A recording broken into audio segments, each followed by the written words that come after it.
A distanza di 12 mesi, On the Evolution of Sports sale nuovamente in vetta per scoprire come sia cambiato il mondo dello sci estremo.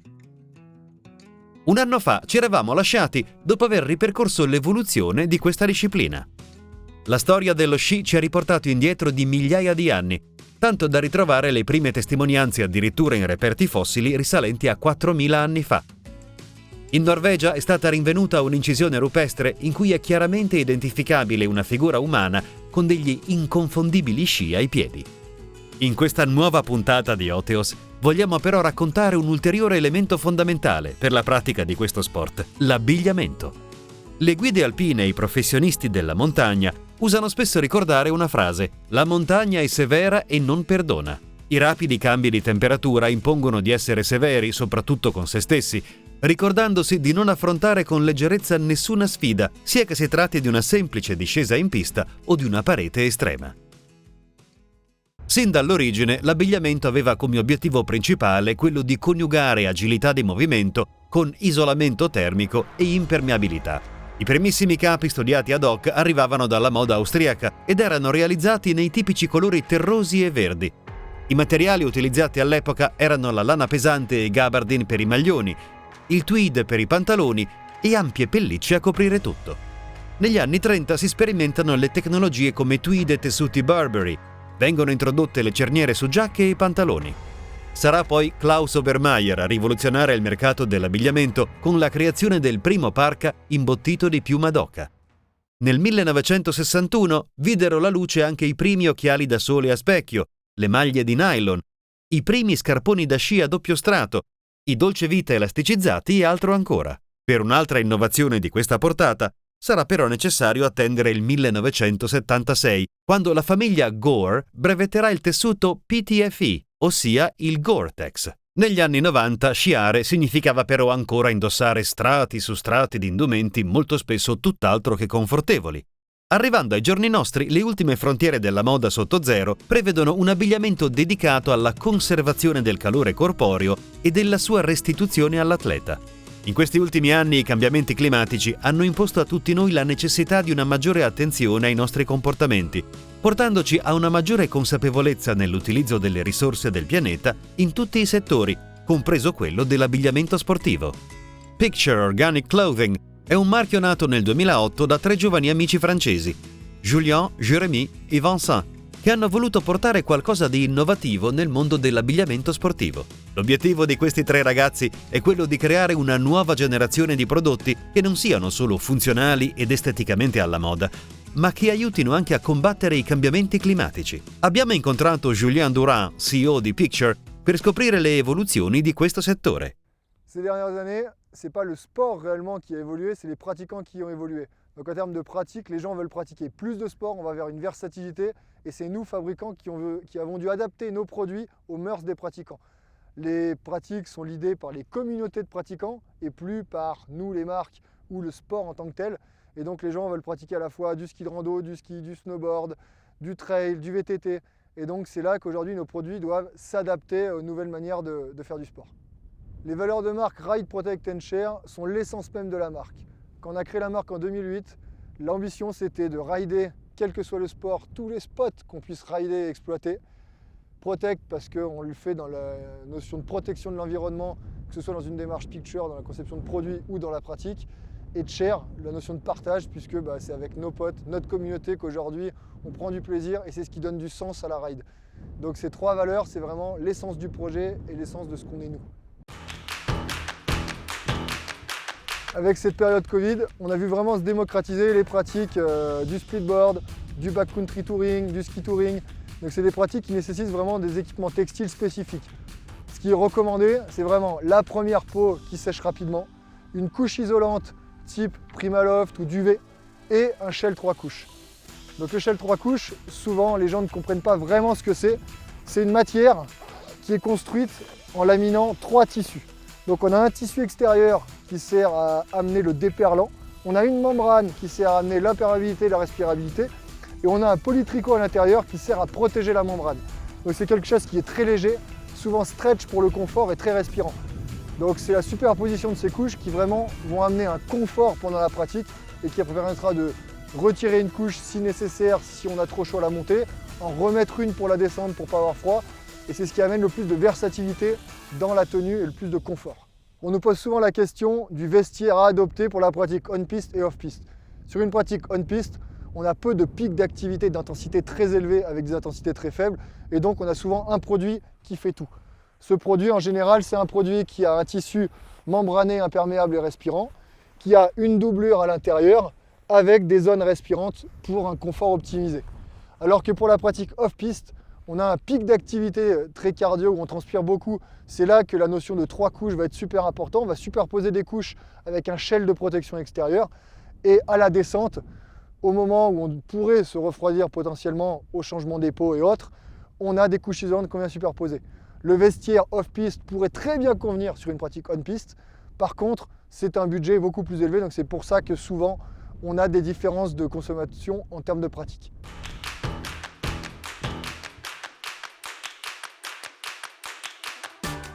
En partant de l'adage, la montagne est sévère et impitoyable.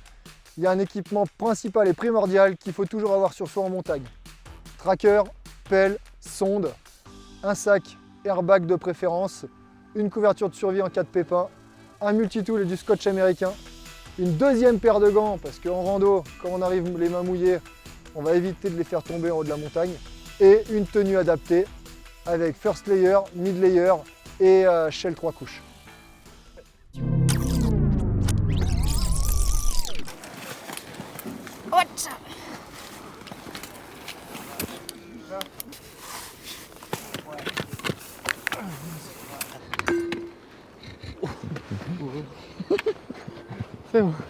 En ce qui concerne la fabrication des vêtements techniques, tout part du fil. Donc on part d'un fil. Aujourd'hui chez Picture, c'est des fils biosourcés, donc fabriqués à partir de canne à sucre. Ce fil, on va le tisser. Donc le tissage du fil est différent d'une pièce à l'autre et suivant ce qu'on attend. On peut faire des tissages très très serrés pour maximiser l'imperméabilité du vêtement, des tissages assez desserrés pour avoir des vêtements très respirants. Donc ça commence du tissu extérieur. Sur ce tissu, on va laminer une membrane. Donc on vient coller une membrane en polyuréthane qui a des propriétés imperméables et respirantes. Donc c'est cette membrane qui amène l'étanchéité. Et à l'intérieur, on vient protéger la membrane soit avec un polytricot, soit avec une doublure. Quand on construit le vêtement, on va découper le vêtement à la manière d'un puzzle et ensuite on va assembler les morceaux ensemble. À chaque soudure d'assemblage, on vient souder et taper. Donc on appelle ça taper puisque c'est comme si on mettait du scotch collé sur la couture pour imperméabiliser totalement le vêtement. Donc ça, c'est la base de la construction d'un vêtement technique. Ensuite, on va utiliser des matériaux isolants bien spécifiques. Donc le duvet peut être un matériau. Chez Picture, on a fait le choix aujourd'hui de ne pas aller vers des matériaux animaux, enfin, d'origine animale, et on utilise du matériau synthétique biosourcé. Donc il y a des marques aujourd'hui comme Sorona, des marques comme Primaloft, qui sont des marques d'isolants très très techniques, qui ont un gros apport en chaleur et une grosse rétention de chaleur. Et ensuite, au niveau des couches intérieures, on privilégie soit des polyesters traités anti-odeur pour un usage performance active qui sèche très rapidement, soit on va favoriser sur des vêtements un peu plus haut de gamme des matières assez naturelles comme la laine, qui ont des propriétés naturelles anti-odeur et qui sèchent également rapidement. Notre principale motivation dans la création du projet Picture, ça a été de créer une marque à mission. Lutter contre le changement climatique, c'est notre engagement. On s'est basé sur 3 grands principes pour mener le projet. C'est amener un nouveau design avec Jérémy en tant qu'architecte de formation. Il avait une patte design qui était complètement différente des fashion designers traditionnels. C'était amener une nouvelle philosophie puisque tout ce qu'on fait aujourd'hui est éco-conçu et a toujours été éco-conçu. Et amener une nouvelle philosophie puisqu'on a voulu vraiment travailler sur l'inclusivité et pas être monopratique en se disant il y a un clivage skieur, snowboarder. Aujourd'hui, on voulait créer une marque réunie autour d'une philosophie environnementale plus qu'autour d'un sport. Et la versatilité des pratiques, c'est aussi ce qui nous caractérise à travers une pratique qui peut être du mountain bike, de l'outdoor, du trail, du ski, du snowboard, du ski de randonnée. Donc c'est vraiment l'essence même du projet. Les modèles économiques actuels sont basés sur toujours plus de consommation pour toujours plus de profit. C'est le modèle de la fast fashion et c'est le modèle auquel on s'est toujours opposé avec Picture, en travaillant sur une doctrine, consommer mieux mais moins. C'est l'objet d'une initiative qu'on a prise il y a 2 ans avec la garantie réparabilité à vie. On augmente la longévité du produit grâce à ça. On voit aussi les plateformes de seconde main qui se mettent en place, ce vers quoi on pousse nos clients à aller pour donner une deuxième vie au produit. Ça permet aussi à des clients qui n'auront pas forcément les moyens d'acheter un produit Picture de pouvoir se le procurer à moindre coût. Et donc on est dans un cercle vertueux qui permet vraiment d'aller vers cette doctrine du consommer moins et mieux. Nei prossimi anni ci saranno grandi eventi in Francia e in Italia.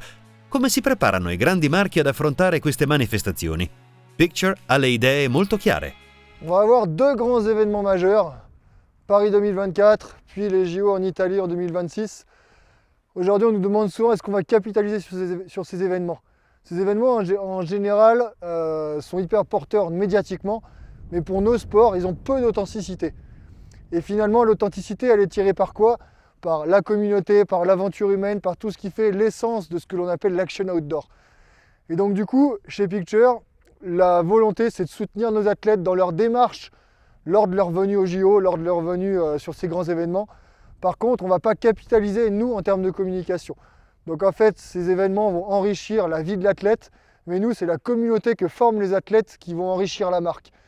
Et chez Picture, quand on parle d'action outdoor, on valorise plutôt l'esthétisme à la performance, on valorise plutôt la dimension aventure humaine par rapport à l'exploit individuel.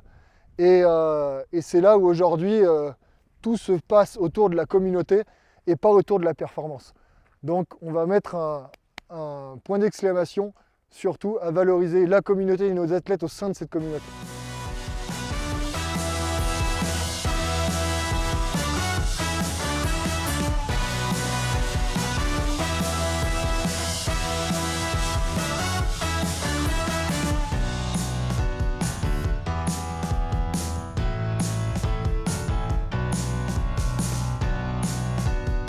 Après les Jeux Olympiques reviennent souvent à la question des X-Games. Quel est le rôle des X-Games pour une marque comme la nôtre? Finalement, les X-Games, c'est un petit peu toute notre enfance, toute notre adolescence. C'est grâce aux X-Games qu'on a découvert le sport et qu'on a aimé le sport. Mais cette dimension de sport-spectacle qu'amènent aujourd'hui les X-Games ont dépassé finalement cet aspect authentique qu'ils ont fait émerger il y a quelques années. Donc pour une marque comme Picture, aujourd'hui, on veut valoriser la jeunesse du sport, l'authenticité du sport à travers des aventures humaines, que ce soit dans le domaine du surf, dans le domaine du snowboard, du ski. Donc c'est là-dessus que nous, on veut vraiment valoriser nos aventuriers et on ne valorise pas des exploits et des performances individuelles liées à des acrobaties. Aujourd'hui, est-ce que faire 4 backflips a vraiment du sens aux yeux de Picture? J'ai envie de vous dire non. Si l'athlète, aujourd'hui, ça porte du sens pour lui, on sera là pour le soutenir. Mais par contre, il doit toujours servir l'aspect communautaire et la dimension humaine de notre milieu de la rail.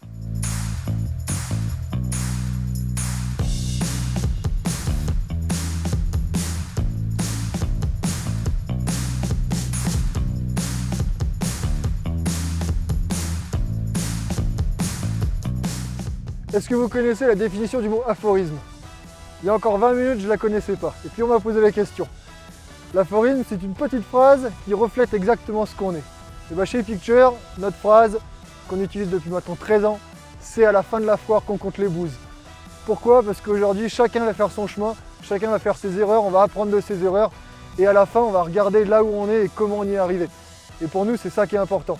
C'est faire en sorte que le chemin, il soit ce qu'il est, mais qu'il nous permette toujours d'apprendre et d'atterrir là où on veut atterrir.